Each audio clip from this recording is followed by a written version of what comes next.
السلام علیکم۔ آج جمعرات ہے، مارچ کی 4 تاریخ۔ پاکستان میں سر شام کے 7، بھارت میں 7:30، اور یہاں ہمارے اسٹوڈیوز کی گھڑیوں میں صبح کے 9 بج رہے ہیں۔ وائس آف امریکہ واشنگٹن کی اردو سروس سے میں ہوں خالد حمید، خبروں کے ایک بلیٹن کے ساتھ۔ پاکستان کے وزیر اعظم عمران خان نے سینٹ انتخابات میں مشیر خزانہ عبدالحفیظ شیخ کی شکست کے بعد قومی اسمبلی سے اعتماد کا ووٹ لینے کا اعلان کیا ہے۔ وزیر اعظم کی سفارش پر صدر عارف علوی نے اعتماد کے ووٹ کے لیے ہفتے کو قومی اسمبلی کا اجلاس طلب کر لیا ہے۔ خبروں کے مطابق وزیر اعظم آج شام قوم سے خطاب کرنے والے ہیں۔ پاکستان کے سینٹ انتخابات میں حکمراں جماعت پاکستان تحریک انصاف ایوان بالا کی سب سے بڑی جماعت بن کر سامنے آئی ہے، تاہم حکمراں اتحاد ایوان میں برتری حاصل کرنے میں ناکام رہا ہے۔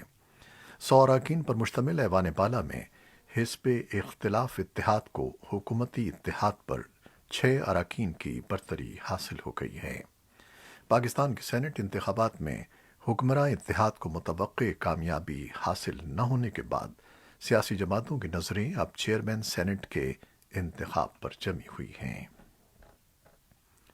پاکستان نے منگل کے روز اعلان کیا ہے کہ وہ 9 سال کے تعطل کے بعد ترکی کے لیے براستہ ایران بین الاقوامی مال بردار ٹرین سروس کا آغاز کر رہا ہے۔ اس ریل گاڑی کا پہلا تجربہ سن 2009 میں کیا گیا تھا۔ ترکی اور پاکستان کے درمیان 14 مال بردار گاڑیوں کی آمد و رفت کے بعد نقل و حمل کے چیلنجوں، باقی ماندہ بنیادی ڈھانچے کی تعمیر اور سیکیورٹی خدشات کے باعث سن 2011 میں اس سروس کو بند کرنا پڑا تھا۔ پاکستان کے وزیر اعظم کے کامرس اور سرمایہ کاری کے مشیر عبدالرزاق داؤد نے مال بردار ٹرین سروس کی بحالی کا اعلان کرتے ہوئے کہا کہ استنبول تہران اسلام آباد ٹرین کا ایک طرف کا سفر تقریباً 12 دن میں مکمل ہوگا۔ اس میں 750 میٹرک ٹن تجارتی مال لے جانے کی صلاحیت ہوگی۔ رزاق داؤد نے ٹوئٹر پیغام میں لکھا کہ یہ ٹرین سروس تینوں ملکوں کے درمیان دوستی کا ایک ثبوت ہے اور پاکستان، ایران اور ترکی کے درمیان مال کی نقل و حمل میں خاصی کامیابی حاصل کرے گی۔ تاجروں اور ماہرین نے اس اعلان کا خیر مقدم کرتے ہوئے کہا ہے کہ 6500 کلومیٹر لمبی یہ ریلوے لائن کنٹینروں کے ذریعے مال کی نقل و حمل میں تیزی لائے گی، اخراجات میں کمی ہوگی اور اس سے سفر کا وقت بھی کم ہو جائے گا۔ سمندر کے ذریعے یورپ سے پاکستان سامان پہنچنے میں 45 روز لگتے ہیں۔ یہ ٹرین پاکستان کے جنوب مغربی صوبے بلوچستان سے ایران میں داخل ہوگی۔ پاکستانی فوج کے عہدیداروں کا کہنا ہے کہ دونوں ملکوں کے درمیان 45% سرحد پر باڑھ لگائی جا چکی ہے اور باقی ماندہ سرحد پر اس سال کے آخر تک مکمل باڑھ کی تعمیر ہو جائے گی۔ فوجی عہدیداروں کو امید ہے کہ باڑھ کی تعمیر سے پاکستان اور ایران کے درمیان اشیاء کی اسمگلنگ اور دیگر غیر قانونی نقل و حمل کو روکنے میں بھی مدد ملے گی۔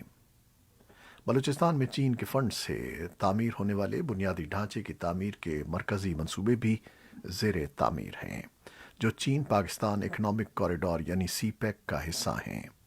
اربوں ڈالر کا یہ منصوبہ چین کے global belt and road initiative میں مرکزی حیثیت رکھتا ہے۔ سی پیک کے تحت کئی نئے روڈ نیٹ ورک کی تعمیر و ترقی کی گئی ہے اور اس کے ساتھ ساتھ گوادر کی ساحل پر ایک جدید بندرگاہ تعمیر کی جا رہی ہے۔ دونوں ملک پاکستان کی مرکزی ریلوے لائن کی تعمیر و ترقی کے کام کا بھی آغاز کر رہے ہیں، جس پر اندازاً 6.8 ارب ڈالر خرچ ہوں گے۔ جو بائیڈن انتظامیہ میں ایک اہم عہدے پر کشمیری نژاد امریکی خاتون سمیرا فاضلی کی تقرری کا بھارت کے زیر انتظام کشمیر میں بڑا خیر مقدم ہوا ہے۔ مقامی آبادی کے ایک وسیع حلقے نے یہ یقین ظاہر کیا ہے کہ متنازع خطے میں پائی جانے والی سیاسی اور حفاظتی صورت احوال کے پس منظر میں وائٹ ہاؤس میں سمیرا فاضلی کی موجودگی جو بائیڈن انتظامیہ کے مسئلہ کشمیر اور اس سے جڑے امور کو بہتر طور پر سمجھنے اور کشمیری عوام کے نقطہ نظر کو جاننے میں مددگار ثابت ہوگی۔ تجزیہ کاروں کا کہنا ہے کہ کشمیر جیسے پیچیدہ مسئلے کو حل کرنے کے لیے بھارت اور پاکستان کو مذاکرات کی میز پر لانا ناگزیر ہے اور یہ ان دونوں ملکوں کی داخلی سیاست سے جڑی بعض مجبوریوں کے پیش نظر امریکہ جیسے بااثر تیسرے ملک یا طاقت کی ثالثی کے بغیر ممکن نہیں ہے۔ امریکہ کے صدر جو بائیڈن نے ایک پاکستانی امریکی کاروباری شخصیت دلاور سید کو اسمال بزنس ایڈمنسٹریشن کے شعبے کے ڈپٹی ایڈمنسٹریٹر کے عہدے کے لیے نامزد کرنے کا ارادہ ظاہر کیا ہے۔ کیلیفورنیا میں مقیم دلاور سید ایک امریکی کمپنی لومیاٹا ٹیکنالوجی کے صدر اور چیف ایگزیکٹو آفیسر ہیں۔ آرٹیفیشل انٹیلیجنس یا مصنوعی ذہانت کی ٹیکنالوجی کے ذریعے صحت عامہ کی یہ کمپنی صحت کی سہولتوں کی قیمتیں کم کرنے اور مریضوں کے لیے آسانیاں پیدا کرنے کے جدید طریقوں پر کام کرتی ہے۔ اپنی نامزدگی کے بعد دلاور سید نے کہا کہ یہ ان کے لیے باعث عزت ہے کہ صدر بائیڈن نے ان کا اس اہم پوزیشن کے لیے انتخاب کیا ہے۔ دلاور سید نے سابق صدر باراک اوباما کے قائم کردہ white house commission on Asian Americans and Pacific I landers میں بھی خدمات انجام دی تھیں۔ وہ وائٹ ہاؤس کے اسی پروگرام کی اقتصادی افزائش کی کمیٹی کے چیئرمین بھی رہے ہیں۔ دلاور سید نے پینسلوینیا یونیورسٹی کے واٹن اسکول سے MBA کر رکھا ہے۔ اس سے پہلے انہوں نے یونیورسٹی آف ٹیکساس سے اقتصادیات اور کمپیوٹر سائنس میں گریجویشن کی تھی۔ دلاور سید پاکستان سے اوہایو کے کالج میں پہلے سال کے طالب علم کی حیثیت سے امریکہ آئے تھے۔ اسلام آباد ہائی کورٹ نے سابق director general ISI lieutenant general retired Asad Durrani کا نام ECL سے نکالنے کا حکم دے دیا ہے۔ چیف جسٹس اطہر من اللہ کا کہنا تھا کہ ریکارڈ کے مطابق اسد درانی کے خلاف کوئی انکوائری نہیں چل رہی۔ اسد درانی کا نام وزارت دفاع کی سفارش پر سال سن 2019 میں ایگزٹ کنٹرول لسٹ میں شامل کیا گیا تھا۔ اسد درانی نے ملک سے باہر جانے کے لیے عدالت سے نام ECL سے ہٹانے کی درخواست کی تھی، جس پر وزارت دفاع کی طرف سے جواب دیا گیا تھا کہ lieutenant general retired Asad Durrani بھارتی خفیہ ایجنسی را کے ساتھ سن 2008 سے جڑے ہیں اور وہ دوسرے ملک دشمن عناصر کے ساتھ بھی 2008 سے رابطے میں ہیں، لیکن اب عدالت نے ان کا نام ECL سے نکالنے کا حکم دے دیا ہے۔ میانمار میں فوجی حکومت کے خلاف احتجاجی مظاہروں میں مزید ہلاکتوں کی اطلاعات موصول ہوئی ہیں۔ میانمار میں فوجی جنتا کے خلاف مظاہرے جمعرات کو ایک بار پھر ہوئے۔ اقوام متحدہ نے 1 فروری کو ہونے والی بغاوت کے بعد اسے سب سے زیادہ ہولناک دن قرار دیا۔ رائٹرز کا کہنا ہے کہ سیکورٹی فورسز نے مظاہرین پر فائرنگ کی اور آنسو گیس کا استعمال کیا تاکہ مرکزی شہر ینگون اور وسطی قصبے مونیواو میں مظاہرین کو منتشر کیا جا سکے۔ منڈالے میں بھی مظاہرے ہوئے، جہاں سوگوار 19 سالہ طالب علم کائلسن کی آخری رسومات کے لیے جمع ہوئے تھے۔ یہ طالب علم مظاہروں کے دوران بدھ کے روز گولی لگنے سے ہلاک ہوا تھا۔ کائلسن بدھ کے مظاہروں کے دوران میانمار میں مارے جانے والے کم از کم 38 افراد میں شامل تھا۔ ایک اور رپورٹ میں بتایا گیا ہے کہ میانمار میں 6 صحافیوں کو مظاہروں کی کوریج کے سلسلے میں گرفتار کر لیا گیا ہے۔ اقوام متحدہ کی سلامتی کونسل متوقع طور پر جمعے کے روز میانمار کی صورتحال پر غور کرنے کے لیے بند کمرے کا اجلاس منعقد کر رہی ہے۔ بدھ کے روز کیپٹل پولیس کی جانب سے اس انتباہ کے بعد کہ ایک ملیشیا گروپ کیپٹل ہل پر دعوی بولنے کا ایک ممکنہ منصوبہ رکھتا ہے، امریکی ایوان نمائندگان نے جمعرات کے روز کا اپنا اجلاس منسوخ کر دیا ہے۔ یعنی یہ ایک ایسا خطرہ تھا جو 6 جنوری کے کیپٹل ہل پر ہلاکت خیز حملے سے مطابقت رکھتا ہے۔ ایوان میں پروگرام کے مطابق جمعرات کے روز پولیس ریفارم کے ایک بل پر بحث ہونا تھی، لیکن ایوان کے ایک ڈیموکریٹک معاون نے کہا ہے کہ اس پروگرام میں پولیس کے اس انتباہ کی وجہ سے تبدیلی کی گئی جو انٹیلیجنس کی ان معلومات پر مبنی تھا کہ ایک ملیشیا گروپ سیکیورٹی کے لیے خطرہ پیدا کر سکتا ہے۔ امریکی وزیر خارجہ اینٹونی بلنکن نے بدھ کے روز کہا ہے کہ امریکہ اور چین کے تعلقات دنیا میں صدی کا جیو پولیٹیکل ٹیسٹ ہے۔ واشنگٹن میں خارجہ پالیسی پر اپنی پہلی اہم تقریر میں بلنکن نے کہا کہ نئی بائیڈن انتظامیہ مضبوط پوزیشن پر رہتے ہوئے چین کے ساتھ تعلقات کو منظم کرے گی، جس کا تقاضا ہے کہ سفارتکاری اور بین الاقوامی تنظیموں کے ساتھ رابطے۔ اسٹیٹ ڈپارٹمنٹ میں اپنی تقریر میں امریکہ کے چوٹی کے سفارتکار نے کہا کہ واشنگٹن چین کے ساتھ مسابقت اور تعاون اور ضروری ہوا تو مخالفانہ انداز برقرار رکھے گا۔ انہوں نے کہا کہ چین واحد ملک ہے جو اقتصادی، فوجی، ٹیکنالوجیکل طاقت کے ذریعے کھلے اور مستحکم بین الاقوامی نظام کو چیلنج کر سکتا ہے۔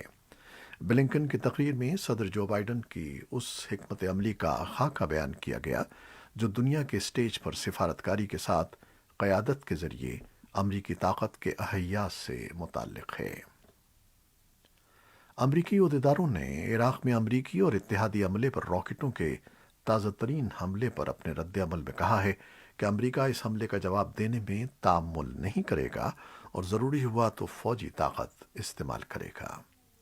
بدھ کی صبح دفاعی عہدیداروں کے مطابق حملہ آوروں نے مغربی عراق کے عنبر صوبے میں الاسد ایئر بیس پر کم از کم 10 راکٹ فائر کیے تھے۔ حملے سے پناہ لیتے ہوئے امریکی سویلین کانٹریکٹر دل کا دورہ پڑنے سے ہلاک ہو گیا تھا۔ بدھ کے روز نامہ نگاروں سے بات کرتے ہوئے صدر بائیڈن نے بھی اس کی تصدیق کی کہ پینٹاگن کے پریس سیکرٹری جان کربی نے بدھ کے روز نامہ نگاروں کو بتایا کہ عراقی سیکیورٹی فورسز اس چھان بین کی قیادت کر رہی ہیں اور ابھی یہ کہنا قبل از وقت ہے کہ حملہ کس نے کیا۔ جرائم کی بین الاقوامی عدالت کے چیف پروسیکیوٹر فاتو بنسودا نے فلسطینی علاقے میں مبینہ جنگی جرائم کے خلاف تحقیقات کا اعلان کیا ہے۔ ان کا کہنا تھا کہ تحقیقات اصولی طور پر اور غیر جانبدارانہ انداز میں کی جائے گی اور ان میں جون سن 2014 کے بعد سے مبینہ جرائم کا جائزہ لیا جائے گا۔ چیف پروسیکیوٹر کا کہنا تھا کہ طویل عرصے تک جاری رہنے والے تشدد اور عدم تحفظ کے دوران فلسطینی اور اسرائیلی دونوں فریقین کی جانب سے جرائم کا شکار ہونے والوں کے بارے میں تحقیقات کی جائے گی۔ بنسوڈا نے سن 2019 میں کہا تھا کہ دریائے اردن کے مغربی کنارے اور غزہ کی پٹی میں عسکریت پسند گروپ حماس اور اسرائیلی افواج کی طرف سے جنگی جرائم سرزد ہوئے ہیں۔ اسرائیل اور امریکہ نے بدھ کے روز بنسوڈا کی طرف سے جاری ہونے والے بیان کی مذمت کی ہے، جبکہ فلسطینیوں اور انسانی حقوق کے گروپوں نے اس اقدام کو سراہا ہے۔ امریکی محکمہ خارجہ کے ترجمان نیٹ پرائس کا کہنا ہے کہ امریکہ ایسے اقدامات کی مخالفت کرتا ہے جن میں اسرائیل کو غیر منصفانہ طور پر ہدف بنایا گیا ہو۔ فلسطینی اتھارٹی نے دنیا کے ممالک پر زور دیا ہے کہ اس اقدام کو سیاسی نہ بنایا جائے۔ فلسطینی وزارت خارجہ نے کہا ہے کہ طویل عرصے سے متوقع اس اقدام سے فلسطین کی طرف سے انصاف اور احتساب کے لیے انتھک کوششوں کا اظہار ہوتا ہے جو امن کے لیے انتہائی ضروری ہیں۔ اور اب کورونا سے متعلق کچھ خبریں۔ پاکستان کرکٹ بورڈ نے کھلاڑیوں اور سپورٹنگ اسٹاف کے 7 افراد کے کورونا ٹیسٹ مثبت آنے کے بعد پاکستان سپر لیگ سیزن 6 کے بقیہ میچز غیر معینہ مدت کے لیے ملتوی کرنے کا فیصلہ کیا ہے۔ اس بات کا اعلان بورڈ کی جانب سے چیف ایگزیکٹو وسیم خان نے ایک پریس کانفرنس میں کیا۔ شائقین، کھلاڑیوں اور فرنچائز مالکان کی جانب سے سپر لیگ ملتوی کیے جانے پر افسوس کا اظہار کیا جا رہا ہے، جبکہ مبصرین کا کہنا ہے کہ بائیو سیکیور ببل کی بارہا خلاف ورزی پر کورونا کیسز بڑھے ہیں۔ یہ تھیں وہ خبریں جو فیس بک لائیو پر ہم نے آپ کے لیے پیش کی۔ ہماری ویب سائٹ اور یوٹیوب پر یہ بلیٹن پوسٹ کر دیا جاتا ہے جسے آپ بعد میں بھی دیکھ سکتے ہیں۔ خالد حمید کو اجازت دیجیے گا۔ اللہ حافظ۔